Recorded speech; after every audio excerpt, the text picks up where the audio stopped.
The book can be very useful to government and folks developing public policy because the Learning Disability Association of Canada published statistics showing that the average child with an IEP in place will earn, and this is 2002 numbers, so these numbers are old. The average child with an IEP, so some do better, some do worse, but the average child with an individualized educational plan in place will earn approximately $1.98 million less over their working career. The educational system will incur $455,000 of increased cost from grade 1 to the end of high school. So for every child with an IEP in place, it's nearly $500,000 extra cost for the government per child. It's a $2 million hit to the individual in terms of their earning.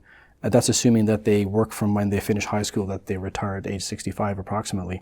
And you multiply that by 1 to 2 kids in every classroom in Canada. In our clinic, we have a pretty good success rate at getting these kids off of IEPs, getting them back on track. We actually even have a grant from the Government of Canada right now called SHRED. So we actually have funding that helps us to track all the data from our clinics.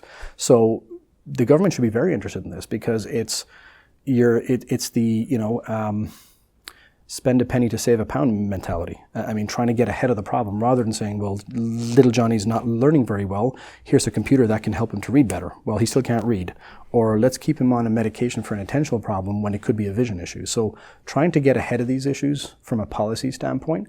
And one very simple thing that could be put in place is that a child is not permitted to have an IEP unless they have a thorough ocular, motor, and visual processing assessment. That would be a very simple line in the sand that policymakers and government makers could say is, look, if visual skills is such an important thing, then the IEP, which can help the child and make the life of the educator a lot easier, which is all good, we need to make sure that we know what's going on with the visual system in a thorough way.